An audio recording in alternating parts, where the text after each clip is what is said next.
Hello and welcome to the West London Sport QPR podcast. I'm Dan Bennett. I'm joined as ever by West London Sport's Ian McCullough and former QPR striker Kevin Gallen. I've got to say, lads, you two are noticeably more jolly than the last time we did one of these. But obviously back-to-back wins for QPR, beating Watford 3-2 on Saturday, followed by a 3-1 win over Hull last night. We're recording this on Wednesday, obviously. Ian, you had the pleasure of covering both games for West London Sport. What were your main takeaways? I suppose one of the big things has got to be the form of Ilias Chair and Chris Willock, and the fact that when they're both fit and available and when they're both on it, I mean, QPR really are a match for anyone in the Championship, aren't they? Yeah, certainly going forward. We all know what Willock brings to the team. He's a class player, but I think with Chair, he's taken his game to a level that I haven't seen before in the last sort of two. Well, he's good against the Rotherham game as well, but the last two matches he's been very impressive. Just his work rate, and he seems to gained a bit of speed as well. He's running at players and causing problems, and just he's everywhere. He was everywhere in the Watford game. He was fantastic. He just ran himself into the ground, and last night he was just making things happen and always involved. And a fantastic goal he scored last night as well. Top corner on the run, really, really high class finish. And he's always had ability, but I think he's always made kind of seasonal improvements since he's been at QPR, and it's too early to say whether or not he's, how good he's going to be this season. But certainly at the moment, he's across the last two games, he really has been outstanding. Yeah, he's been taking like a decent leap every year, not like a massive jump like Chris Willock, for example, but every year he sort of built on it. And like I say, he kind of struggled, didn't he, in the first? Well, not struggled, but he wasn't at his best in the first sort of 2-3 games, and suddenly he just really seems to have found his form. I mean, Kev, just the quality of the goals in the two games that we've seen, obviously from Chris Willock and Ilias Chair, obviously got a bit fortunate with his one against Watford, but the goal last night was exceptional. It just makes so much difference, doesn't it, when you've got two players like that in the team that can create a goal out of nothing and find the top corner from 20, 25 yards or whatever, especially when, we'll come on to it a bit more, but Dykes, despite his overall performance, still struggling in front of goal. When you've got two players that can do that, just lifts the pressure, doesn't it? Yeah, I think Ilias Chair looks fitter than he did last season. I think. Well, they said that in pre-season, didn't they? And then it was like he sort of struggled 2 games, and you're like, is he? I didn't think he was overweight, but I think he's got leaner. He's shed a few pounds, and Ian's right. His work rate and his running ability in the last couple of games has been very impressive, and he looks to me a lot fitter. And then, going back to when I played, the fitter you are and the more runs you can make, the better player you become, because you'll be getting into those positions to score those goals a lot more often if you were unfit, which I know it makes it's a pretty obvious thing. But yeah, his goal last night was tremendous. And once you sort of score a goal like that, and to get the team 1-0 up, but also it's sort of a goal out of the, it's not really a half chance. It ain't like a sitter. Well, you got to score. This is like a sort of a goal out of the blue, and it's a great goal. Willock's ones as well, isn't it? Yeah, I mean, yeah, exactly. So the Willock's goal was it against Middlesbrough? Middlesbrough. Yeah. So when you're scoring goals like that out of sort of the blue and out of nothing, it's a great help to the team. And I'd like to know what the stat is, but this is a little bit of homework for you, Dan. Is like, what is the stats on whoever scores the first goal in the Championship?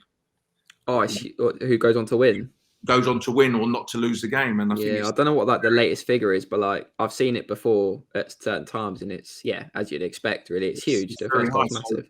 And I think Ian mentioned it a couple of weeks ago about when the other team scores first, they've got that you've got something to hang on to. But and that's the same with QPR, especially against Watford. And we're talking about the Watford game was an excellent performance, considering Watford's quality on the pitch, and obviously they're at home, but QPR put up a really good performance, and it's as good as away day and I was lucky to be there. It was as good as away day I've been with at QPR for a long time, so I really enjoyed that. I brought my son. We were buzzing. I was in the away end, and we had a right good laugh and really a thoroughly enjoyable game. But then you have that high of beating Watford, and then you got to back it up and beat Hull, to go and beat Hull on the Tuesday, and we did that. And we did that, I think, quite comfortably. Could have been more, should have been more, but what can you say, 6 points out of 6, and then you're heading into Saturday's game and full of confidence, and you know the players will be absolutely buzzing, the supporters are buzzing, and there's a good feel-good factor at the moment. Because obviously, like when QPR started the season away at Blackburn, it was very much like a game of few chances, and they didn't really manage to create anything going forward. But do you feel like, especially the Middlesbrough game as well, but the last couple of games, Kev was sort of seeing more of what Beale's probably been working on the training ground and what he wants the team to do, especially with the fullbacks as well going forward. It seems like, I said to you before we come on, very high risk, high reward, isn't it, with the way they're playing at the moment? Yeah. So obviously the big plus is you got your best players are fit, and the best players at the moment is Willock and Chair, and they're sort of, they're like playing a little sort of passing game on their own on that sort of left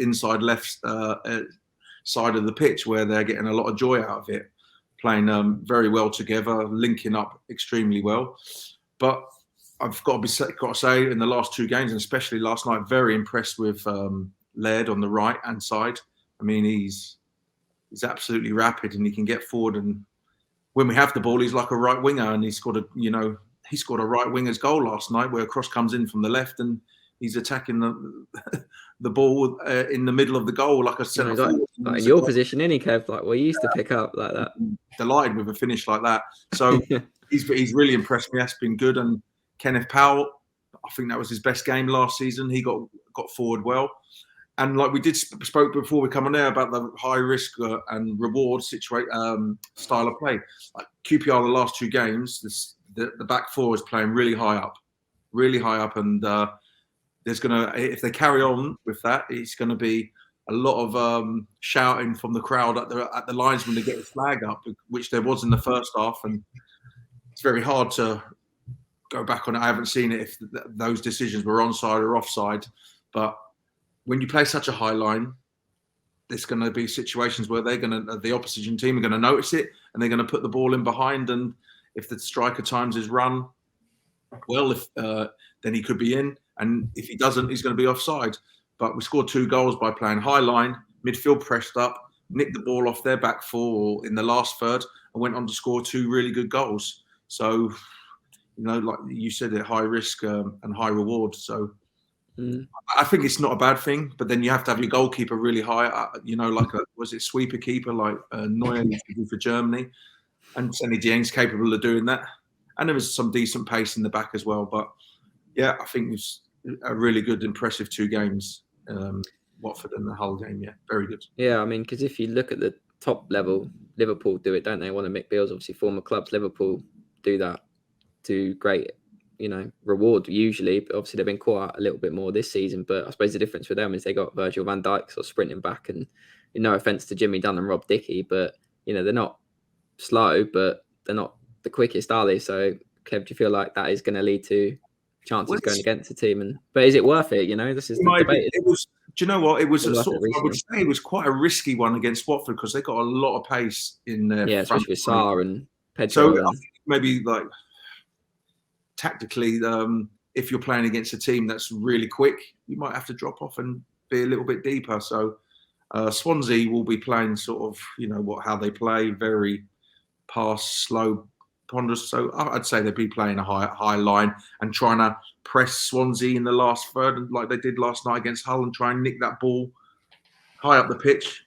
And then with the quality we got, with the quality with Chair and Willock and the form they're in, they've got they get half a yard or a yard from 20, 25 yards out. You're expecting them to at least hit the target or maybe score. That's how good the goals were last night.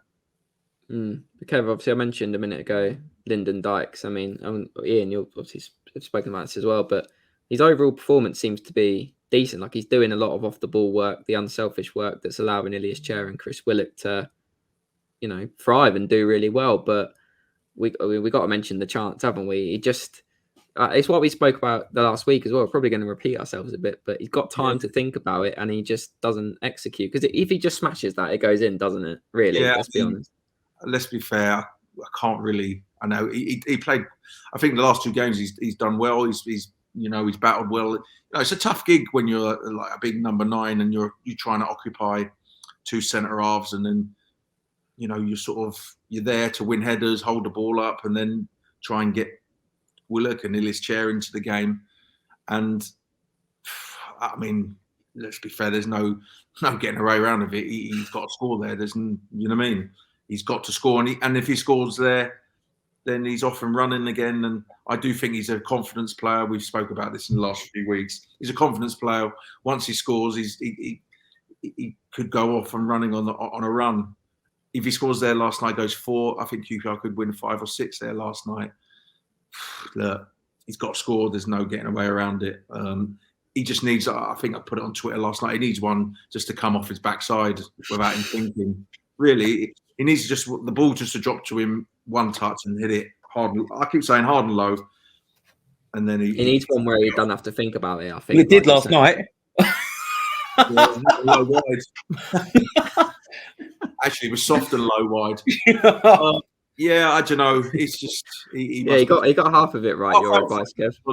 I felt for him. He probably thinking the whole, and the whole ground's just looking at you, and you can feel that when I played. You miss a chance, or you miss a penalty, or you do something bad. You just know that everyone's looking and commenting on you, and it's it's tough to bounce back from that. It is. It must be a horrible feeling. I thought the crowd were really good with him last night. Yeah, they really got behind him, and which is, I guess it helps. I mean, that the crowd are behind him, the manager's backing him. He's a popular lad around the dressing room. The players like him. I mean, I'm sure when he does score, the whole team will be celebrating with him. But it was just sort of like you could see after that miss that the whole team got head in hands, and how do you miss that? But it didn't cost him the game, and the role he's playing in the team is effective in terms of what it's helping the team do collectively. I thought his link-up play has been better the last 2 games. He's kind of nicking passes. He's got in. He's little 5-6 yard passes have been effective. He's doing a good job in that respect, but he's got to score that. There's no 2 ways around it. You can't. It's like he's almost like a golfer that's got the yips at the minute in front of goal. It just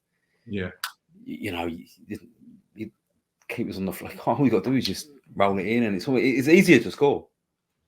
It was easier to score than miss that chance, and it just it's one of the worst misses I have ever seen. It really is. Yeah, for sure. It's up there with that Jordan Hugo one from a couple of years ago, isn't it? Where he scarred it from like 2 yards out. No, I think that was worse. The one last night. I think the Dykes one was. I mean, I say it's up there, but you reckon that was worse? Yeah.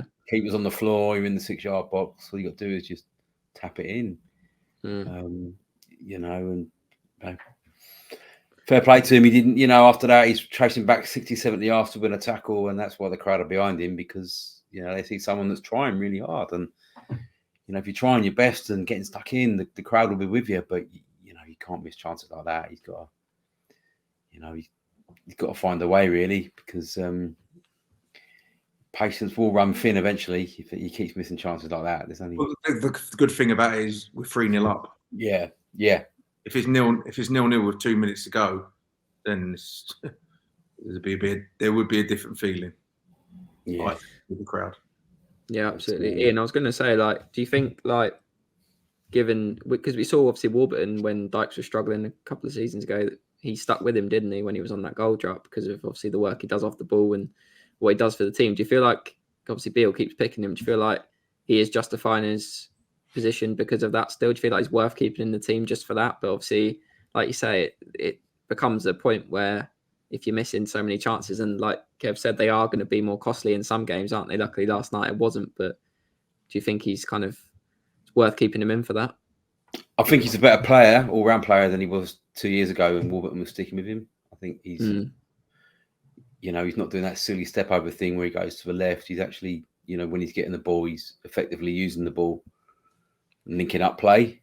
He's not like Teddy Sheringham and Mark Hughes type holding the ball up and shielding it, in that manner, but he's certainly not disgracing themselves in that side of the game. I think they will stick with him just purely because they don't really have anyone else that can sort of lead the line like that and sort of occupy 2 big centre backs. Because it's basically seems to be Armstrong or Dykes, doesn't it, as the options? Bond's nowhere to be seen. You got Roberts maybe coming up front, not done that yet. Bill talking about Armstrong the other week that he was a winger. I didn't know that. he was a winger that was moved central. So it's that sort of, he comes on and makes those runs down the line and that pace and that. So he's not a natural striker, which probably explains why he's not the most polished in front of goal. I don't think, Ian, sorry to interrupt you, but regarding Armstrong, I think I didn't know that, and that sort of says a lot to me, because I watched him when he came on against Watford on Saturday, and I was just watching Mick Beale the whole time, was just telling him where to go. Do you know what I mean? He was just the whole 15 minutes he was on, he was like, you go here, you go there. He sort of doesn't know the game yet, obviously. And if you're saying he was a winger, then that sort of says a lot. You know what I mean? He doesn't know where he's running, and that's why he always ends up sort of down in that channel, chasing the ball and holding it up and getting fouls and stuff. But yeah, he's very raw. I've really watched him close the last 2 games, and he goes back to what we're saying. There's no, there's Lyndon Dykes who's not having a great time, and then Macaulay Bond seems to be on the outside. So it's just the other centre forward is real sort of centre forward is Sinclair Armstrong, and goes back to what we were talking about. Does he need a season on loan somewhere? And I think for his long-term benefit, yeah, I really do. After I've seen him watched him closely the last 2 games. Well, we've heard our thoughts on the game. Now just listen to what Mick Beale had to say on the game. Yeah, I thought the start it was a gamble really to throw the same 11 out there, but it's something that I've been waiting to do. I think every game I've had to make 3 or 4 changes, so it was a gamble because of the amount of energy we put into the weekend and the lack of time to recover really. Obviously the Championship's relentless, but they gave me everything that I wanted first half. That's more like what I want from us, especially here, playing on the front foot. It's noted that the first and the third goal came off of Stefan regaining the ball and counter pressing, which when you commit a lot of people forward you have to do, so I'm delighted with them. And I thought the second goal was an outstanding goal, fullback to fullback. Kenneth's not playing, he's not having a difficult time at the moment, Kenneth, all of a sudden, Ian, since you said that. He's been absolutely outstanding, so thanks for that. You gave him a little pep talk maybe, but no, it all jokes aside, that one fullback crossing for the other, it's fantastic play. And after that, I thought we were a little bit unsure at times, and I thought Hull made a real good push at the game. You can see Shotter's going to live dangerously. That's why his team score a lot of goals, and fair credit to them because their energy was big. We made some changes maybe with a view to the weekend, obviously, and I thought we got tired after that. But the first 30 minutes, I thought we were excellent. I thought some of the football we played, and at the start of the second half, if we take one of the 2 big chances we've got, probably the game ends in a different way, but fair play to Hull, they pushed second half. Your 2 fullbacks were outstanding tonight. Is that sort of what, I guess, your reputation of your style of the teams, but fullbacks being really important to how you want to play? I mean, is that sort of slightly getting to where you want to be? Yeah, I asked Ilias and Chris to play a little bit wider today. Obviously, we listened to each other, than our managers, so obviously I heard Shotter saying we were quite narrow as a team in terms of the 2 boys, so I asked them just to play a little bit wider. I thought they were fantastic, the pair of them again. But so them partnerships on the side between your fullbacks and your wide players or your wide 10s is really important. I thought Lyndon worked tirelessly again tonight, won all his flick-ons, held the ball up. He's missed a big chance where he's overthinking it, but his general play for the team was excellent. He had a slight worry coming into this game physically, and he managed to put in a performance like that in terms of his work ethic for the team. So I'm pleased. I thought Sam Fields had a strong game. Stefan goes and nicks the ball twice for 2 goals. There was a lot of good performances. I'm disappointed not to keep a clean sheet because Senny's not really had a save to make and the linesman's got it wrong. I've just watched it back. He has got it wrong, and so maybe that's the call for VAR. Why do we have it in the Premier League but not have it in the Championship? Because I think maybe we'd have conceded 3 less goals this weekend, Ian, if I'm honest. From the weekend and tonight, if we've got VAR, we'd have let in. And they're only human, so he's got that one wrong. It's not cost us this evening, but on another day it could do. Anyone likely to come in before Saturday? Yeah, but whoever comes in, and you think of the players we've got missing this evening, and that that's the first time we picked the same 11. Whoever comes in needs to get in that team. So I've said that all along. We need to bring starters in. If they're going to come in, they have to make us stronger. There's 1 or 2 players we're talking to. It never moves as fast as you want, but I'm hopeful that we'll have at least 1 new face, maybe 2 by 11 o'clock Thursday. Loanees or signings? Have to wait and see. Ian, he sort of mentioned it there. Kenneth Paal, someone who, I think you touched on it with him and he had a little bit of a joke with you there, but sort of had a little bit of a mixed start to his QPR career, but really seems to have found his feet in the last couple of games and is really impressive because we heard a lot about his delivery, didn't we? And how good that was. And we saw it obviously last night from that fullback to fullback link up that led to Ethan Laird's goal. Yeah, well, football's confidence, isn't it? And it was a very indifferent start. Those first few games, he wasn't really getting forward.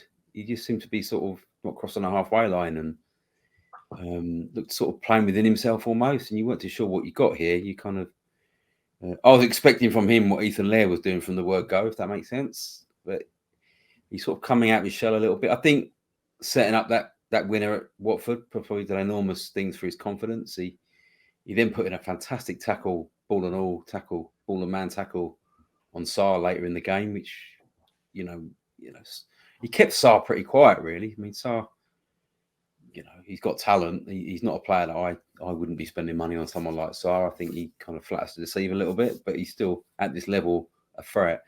But he kept him in check largely, and he carried on with that form from last night. And, players come over from another country, new city, new surroundings, his wife's pregnant, still in Holland, he's finding somewhere to live. All these things you kind of, as fans and media, we don't really pay attention to that. The kind of the human side of it. If someone coming in, he's quite a quiet lad by all accounts, doesn't sort of, keeps himself to himself. So, it's very hard to expect someone just to hit the ground running when they're coming in and, different league, different style of football, new city and all that. And, you had to give him a little bit of time just to find his feet, but he seems to have done that certainly in the last two games. And I'll have a word as well about Andre Dozzell, who. You took my next question. That's what I was going to say, because obviously you've been a bit critical of him in the past, but he's sort of really, And I think deservedly as well. He deserved to be criticised last year because he wasn't impacting games. He was just peripheral. But the games I've seen him this season when he has played, he's done really well. I thought he played well in the game against Charlton. But I thought last night he's actually getting around the park and he's, pressing and using the ball well, making intelligent passes and grew stronger as the game went on. He wasn't doing that last year. So that's another tick in the box for this team's improvement. But if they're going to play this high line, as Kev was talking about, it's very demanding on your midfield. But Ian, if you do play that high line, then the gaps between the midfield and the centre and the defence is very short. And that will suit Andre Dozzell and Johansson because they haven't really got that athleticism. So the pitches get smaller. And also, I think we got to take credit again, like we did last year, of when we mentioned playing Field as the holding midfield player, and which he has done in the last two games. And there you've seen Field, Dozzell, and Johansson have much better games. But as I was going to say, I can see why he wants to get more midfielders in, because if you are going to play that high line and fullbacks that bomb on like that, your midfielders got to work hard. And like Taylor Richards and Luke Amos are like ideally suited to doing that, aren't they? And they're both injured, so they're both injured and they're coming back soon. But you kind of need another one in there, just some legs, just to kind of, because someone like Johansson did very well last night, but can Johansson play 3 games in a week in that sort of, Well, he's already he seems to come off sort of 60, 70 minutes, doesn't he? Gets like a knock and then it's like better to take him off. He doesn't seem to be able to do quite as many games as probably you'd like him to do. And I was wondering as well, because they're talking about going to a back three with wing backs, and I do wonder if that would be wouldn't work so well with that midfield they've got. You've been looking at my notes. Oh, sorry, mate. Go for it. This is what I was going to think about it last night. You sort of go in a 2-man midfield. I don't think Dozzell worked last year. I think the game bypassed him a little bit. Whereas in a 3, he looks a lot more kind of comfortable. And whether or not going to a back 3 would probably have wouldn't have a good effect on the team going forward. I don't know. What do you guys think? I think it's quite. I think the back 4. I mean, Ethan Laird has got such good energy and legs that he's literally playing as a wing back in a back 4, as a right back, because he can get up and down. And like you just said, Kenneth Paal is getting forward a bit better now. I think QPR, if you make the pitch smaller, which by playing a high line and everyone's more together, then don't think you need to play three at the back. Maybe away from home on a bigger, and tactically you want to do something different and negate the opposition. But I think QPR at home, flat back four, I think is the way to go at the moment, especially after last night. But even like the game against, I didn't go to the game against Rotherham, but even the game against Blackpool, I mean, these games are just twist on the first goal. I'll go back to it, but we had chances to be 2-0 up against Blackpool. You go 2-0 up again, you probably win the game. So you take your chances. Last night we took our, and they weren't really even proper chances. They were like half chances. We score them, and we sort of very comfortable going, very comfortable, and then you're 3-0 up, and you can take off Johansson and save him for Saturday's game if the manager thinks he can't do the 90 minutes in a week. So that's the great thing about being in front. You can like bring him off and take someone, give him a little half an hour, just play him 60 minutes, and then he's ready to go again for Saturday. Yeah, because he's mentioned down is important. Get the stats up next week. I'll make sure to do that, mate. I'll do my research properly for next week. Sorry, I didn't have the stat available for you. But yeah, I mean, like he's mentioned, obviously going to three at the back is something that he'd quite like to do. He's not obviously said he's definitely going to do it, but he kind of the Balogun signing as well. Obviously, that coming last week, he was sort of justifying that as one that could maybe help him go to three at the back, especially with Jake Clark-Salter out. And obviously, he's quite suited to the left. So when he comes back as well, you'd think maybe. But I'll say, Kev, do you think like that midfield three is playing a midfield three is kind of work? Obviously, it's working at the moment, isn't it? And obviously, with like Sam Field moving back, do you think that's probably something that we see more now going forward? Do you think he'll kind of keep him in that position? Because I wasn't at the game last night, but I take it, did he played him more sort of deep line again, did he? Like he did on last two games, he played like he swapped sort of Johansson and Field around. I think Field does a very good job just sitting in front of the back four, reads it quite well. It actually passes the ball well, just keeps it simple, keeps the ball moving. He's over 6 foot. He's got a bit of a presence in there. And Johansson just slightly a bit advanced to his left. He's a very composed footballer, passes the ball very well, comfortable in possession. I think there'll be other games when the pitch is a lot bigger, and then you might see, hopefully, Luke Amos comes back from injury, and he can come into the team because he's got good energy. I haven't really seen much of the other lad yet, Richards. I mean, he's been injured since the first game. I don't really know much about him, but everyone seems to say he's got good energy and good legs. So, you know, different games, different teams. We play against different size pitches. But at the moment, last night, QPR's pitch very tight. Not much space in there. It was very condensed. And Dozzell's got good technique and can keep the ball in tight areas, and so is Johansson. So it worked very well last night.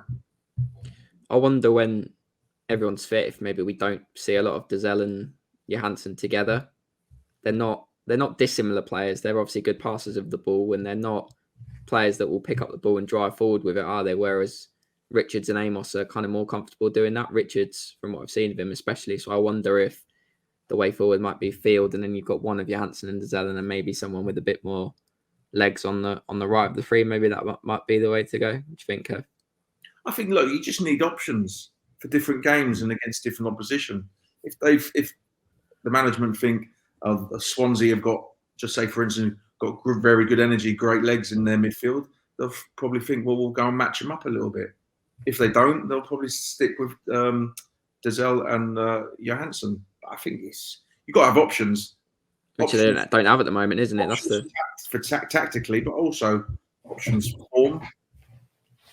Yeah, suspensions and injuries. You've got to have options. You've got to have a squad, and you're only as good as your bench.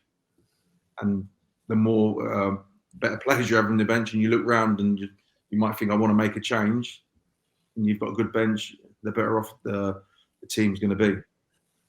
That brings me quite nicely onto the next thing I wanted to chat about. Obviously, we've done quite well to get in 26 minutes in and not really mention transfers. So I think that's probably a record for us. The longest we've gone without mentioning needing to sign a striker or a fullback.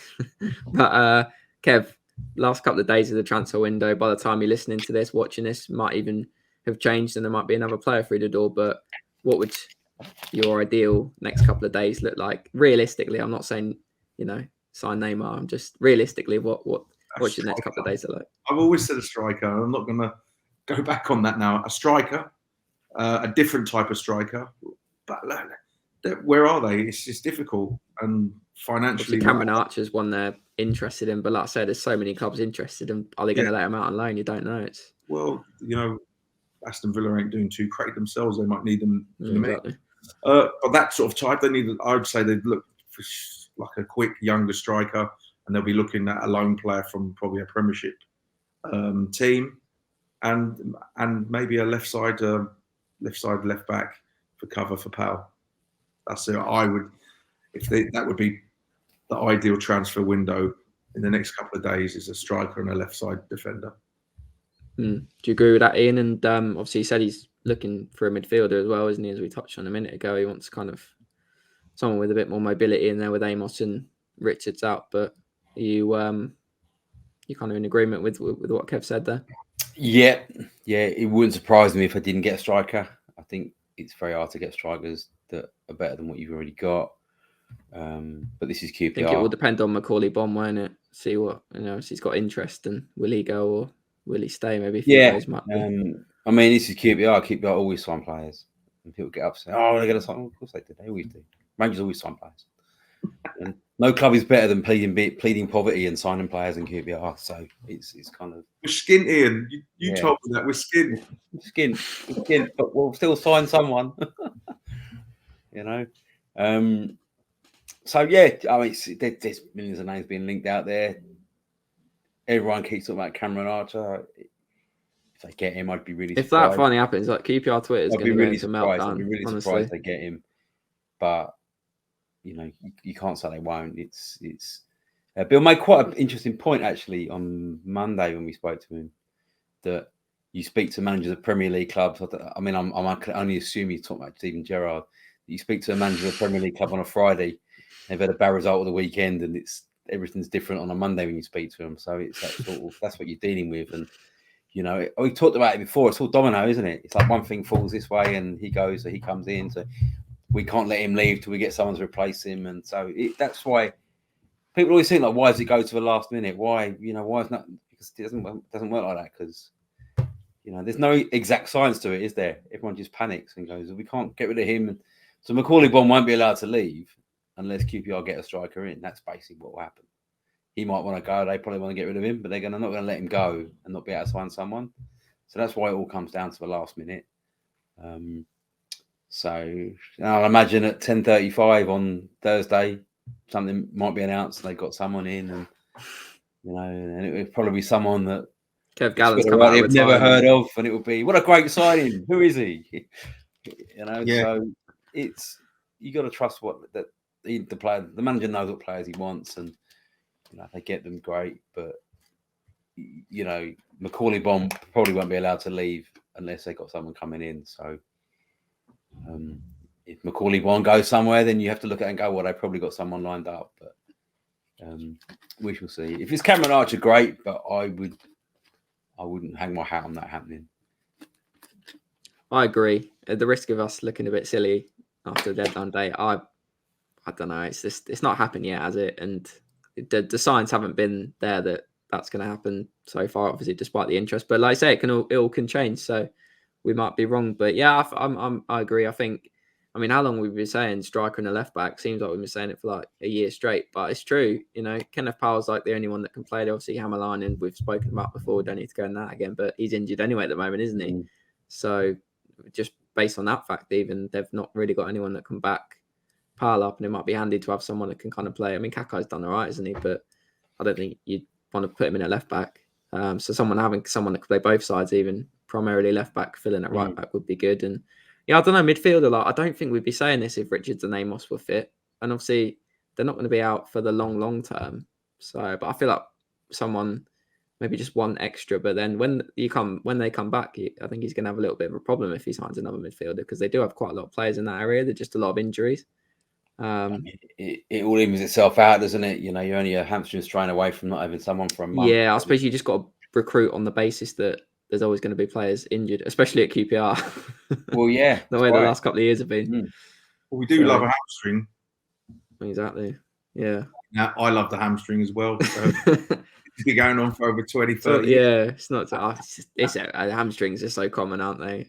Especially with the way the schedule is nowadays. I think Warburton was one that constantly mentioned that, wouldn't he, about how tough the schedule was on players, and it's kind of we're seeing this even in the Premier League. I think because obviously they're getting games closer together because of the World Cup later in the year. I think there's going to be a lot more injuries, and maybe you do need a few more bodies. It's just when everyone's fit. I think there might be a little bit of debate in that midfield. But there's usually an international break in August, isn't there? This is a really long start to the season. Yeah. There's one coming up, isn't there? Not too long away. Couple of weeks. There's one on the 24th weekend, September. There you go. Someone's done their research. So, but there's me, not you. we'll look at it a weekend off. Plan something, Ian. Planning. But I think so it's been a long month, really. It's a really long start to the season. So three wins in August is pretty good going, I think. Given they better get a striker in, because you know what happens in the international break with Lyndon Dykes. International breaks. I mean, how many times have we seen it? So they better be prepared for that as well. You have to say, really, the form he's in front of goal at the moment. Is he going to get in the Scotland team? I mean, Ross Stewart's again, the squad, I think, when but similar sort of player, you kind of think, he needs to find some form in front of goal. He seems to love it. We haven't got to worry about the World Cup, so.